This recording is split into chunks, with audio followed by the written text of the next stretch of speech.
Epstein would say it flat out, the younger the better, and the more that you would allow him to do to you, the more that you would do to him, the more money you would get. Everything about him feels so mysterious, and the people who are still alive and around to tell his story are not willing to say the full truth. And here's the thing, there's people that deserve to be talked about as often as this guy is. He is not one of them. With all this new information coming out and everything about Epstein that's currently on the headline news, I thought we would do a recap, just so we're all on the same page, so we all understand what's going on, what kind of guy we're talking about here. I do have a full deep dive on my podcast linked in my bio if you haven't listened to that. That episode is 45 minutes long, but today we're just going to do sort of a recap on who Jeffrey Epstein is. Jeffrey Epstein was the eldest of 2 children. His mom was a stay-at-home mom and his father worked for the New York City Parks Department. The family grew up in a neighborhood called Seagate in Brooklyn, New York. And ever since he was little, Epstein was smart. He loved numbers. He loved math. He did good in school. He liked school, and he had a very clear vision for his future. Simple goal: to be successful and to make a lot of money.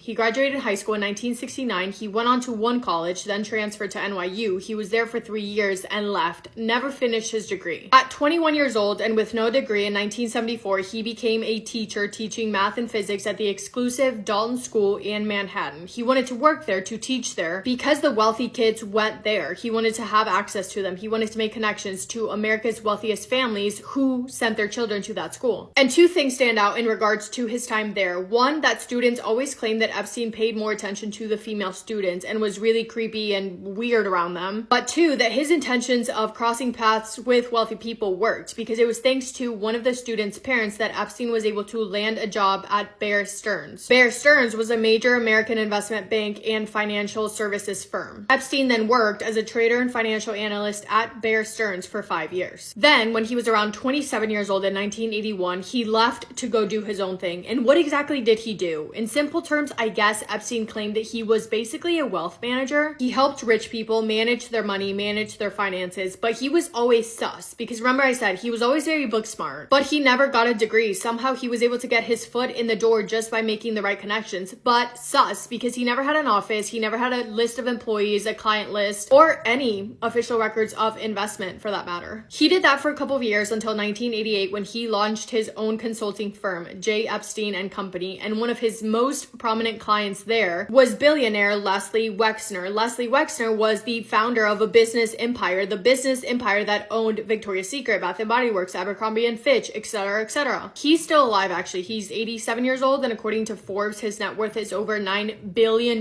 billion with a B. So Jeffrey Epstein starts managing his money, but he doesn't only benefit from that, he also benefits from the status. And then all of a sudden, Epstein is seen hanging out with the wealthiest of the wealthy and is often seen in these elite circles. And what does it mean for someone like Jeffrey Epstein to be buddy-buddies with Leslie Wexner? Well, it meant that he now had an unusual access to Victoria's Secret and Victoria's Secret models. And it's around that time that Jeffrey Epstein then starts bringing in girls from all over the world, all over the country. I'm talking 13, 14, 15-year-old girls with the fake promise of making them Victoria's Secret models. He would lure these girls in under false promises, at times moving them into his houses in New York, his house in Palm Beach, his house in Paris, and New Mexico. And he would use them for his own pleasure. He would ruin them, and he would drain them from everything that they were. Fast forward to 1998, Epstein is now in his mid-40s when he purchases his private island, Little St. James, in the U.S. Virgin Islands, which he liked to refer to as Little St. Jeff's. The island itself spans from 70 to 78 acres, and he reportedly bought it for $7.95 million.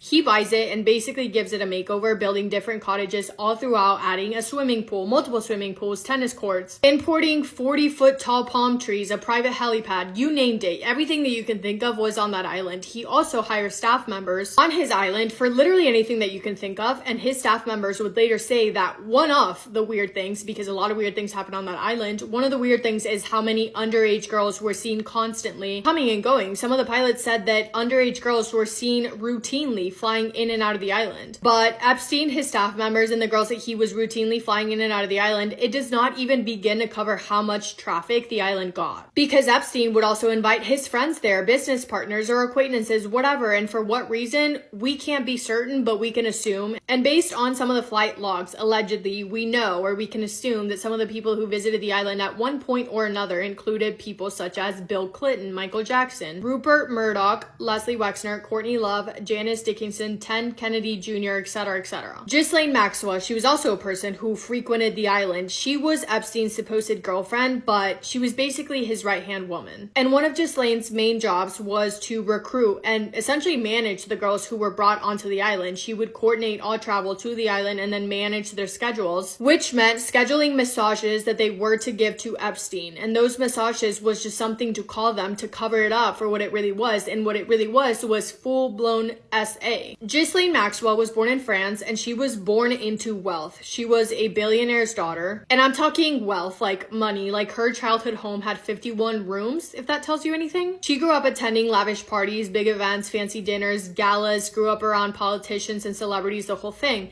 But then in 1991, she lost her father. Ghislaine's father mysteriously drowns off the coast of the Canary Islands after falling from his $15 million yacht. Weeks later, their house is mysteriously burned to the ground, and shortly after, it's discovered that her father had been stealing hundreds of millions of dollars from employee pension funds. And in Ghislaine's eyes, her life in London is ruined. The reputation is ruined. So in 1991, she moves to New York with the goal of finding the life that she is used to living of luxury and power on her own. And she puts in a lot of effort into gaining status in New York, which honestly doesn't take that much effort because she had a lot of connections. For example, she was good friends with Prince Andrew. She had connections, but anyway, she throws herself into this world of the rich and famous and powerful, which eventually lands in her path crossing with Jeffrey Epstein's. And we know for a fact that the two of them were in a romantic relationship, but sooner than later, Ghislaine became Epstein's go-to who would help him with anything and everything, including recruiting girls under false promises. It was a common thing for Ghislaine Maxwell to be out and about looking for girls for Epstein. She would basically shop around for girls, shop around for victims, and then she would approach them and play this sick and twisted game of kind of like a big sister or motherly role and say, oh my god, you are so beautiful, you have so much potential. How would you feel about becoming a Victoria's Secret model? I know just the person who can make that happen. And by the way, it wasn't always becoming a Victoria's Secret model, because they had this little sick and twisted routine of selling victims different dreams, whether it was paying for their college, offering them their dream job, their dream internship, or introducing them to the right people in any kind of industry. Whatever lie they needed to say to lure these girls in, they would say. For example, one of the victims was an aspiring massage therapist, and Ghislaine offered her a job to provide private massages to Epstein, and that led to traveling to Epstein's private island, Little St. James, where she was later SA'd. They would tailor their story for each victim, and more oftentimes than not, they would target girls who were in some kind of need or want for money. And then Ghislaine Maxwell would manage to get these girls to one of Epstein's properties until eventually they got wrapped up and began this regular schedule of quote-unquote massages for Epstein, and one thing led to another, and the girls would be SA'd and treated like nothing more than a piece of trash. And they would be left with nothing but trauma that would last a lifetime. And by the way, this happened in all of his different properties in all different kinds of the world, as well as on the island. In 1996, Maria Farmer was the first victim to accuse Ghislaine as well as Epstein of SA. She went to the New York City Police Department, even speaking to the FBI, saying, this is what's happened. I know everything about Epstein. I know everything about Ghislaine and what they do and what they're actively doing because I was a victim and I'm willing to tell you everything that I know. And they pretty much were like, no thanks, completely disregarding her. And now we have to talk about what Ghislaine and Epstein set out to gain from their victims, because it wasn't only to engage in these acts with Epstein and his friends. The victims were also expected to gather information from Epstein's friends to report back to Epstein and Ghislaine. They were told that they had to pay attention to anything and everything that the men said, men such as politicians, celebrities, CEOs, people of power, because then they were expected to report back to Epstein so that Epstein had all of this information against his friends that he could use as blackmail. On top of that, it's also been rumored that every single inch of every property that he owned, including the island, were covered with hidden cameras and microphones. Why? So that Epstein would have dirt on all of these powerful people so that he had the upper hand, because that's all he cared about. In March of 2005, in Palm Beach, Florida, a 14-year-old girl is sitting in her school counselor's office when she confesses to being SA'd by Jeffrey Epstein. She tells her school counselor that she had been taken to a mansion in Palm Beach by an older girl that she knew. She was introduced to Epstein, told that she could give him a massage in exchange for money. And the more that she did, the more money that she could make. She was then told and encouraged by Epstein to bring her friends next time, and he said the younger the better. Following that confession, Epstein is arrested, investigated, and taken into custody. He accepts a plea deal, allowing him to plead guilty to lesser charges and in return is sentenced to 18 months. However, he only serves 13 months in a county jail, but during his sentence, he is allowed to leave to go to work for up to 12 hours a day, 6 days a week.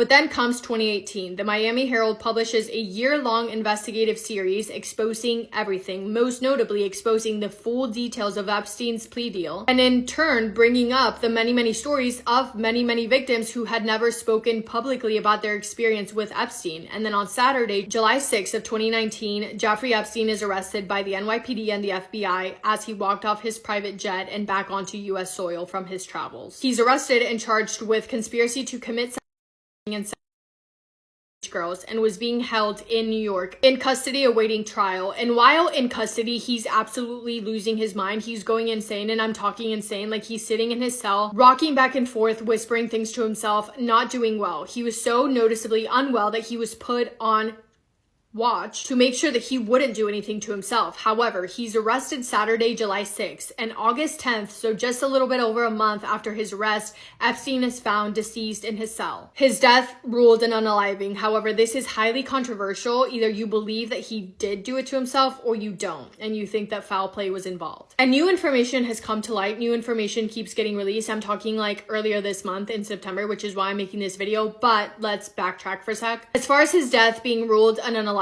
people who agree with the ruling think that Epstein would do that because he wanted to take his secrets to the grave. But many others think that foul play was involved and that somebody did that to him. So let's talk about the reasons why. First of all, no photos were taken of Epstein's body before it was moved, which is weird. Secondly, the guards who were supposed to be checking on him every 30 minutes were not checking on him and instead confessed to falsifying records saying that they did when they really didn't.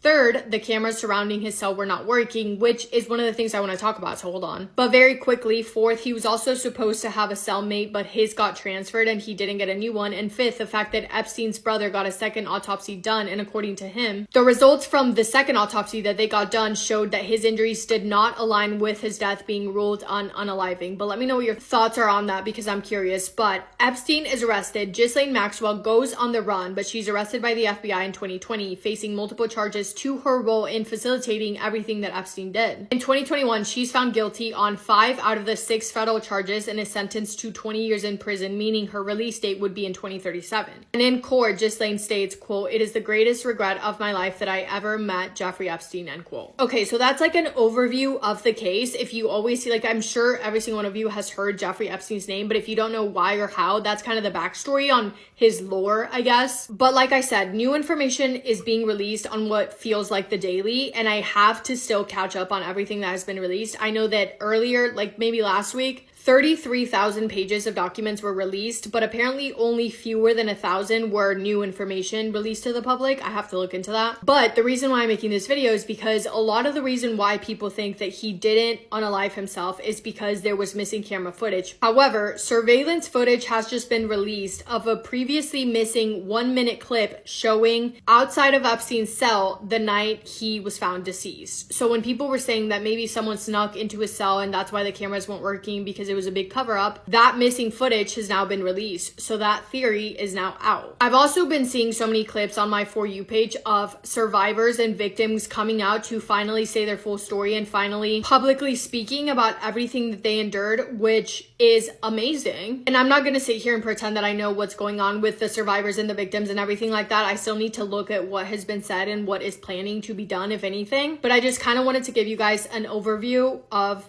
this entire case because it's nuts and it feels like it's never ending. Anyway, let me know in the comments what you have read or seen or heard. Again, the last thing that I would ever want to do is spread false information, which is why I'm not going to sit here and pretend that I've read things that I haven't or that I've heard things, whatever the case is. But I am eager to chat about this case in the comments. So that is all I have on Epstein. Let me know your thoughts on it. And yeah, thank you guys for hanging out with me today. Hope you guys are having the best day. If not, go do something to make it the best day. Make somebody happy, and I will see you in my next video. Massive kiss on the forehead to every single one of you.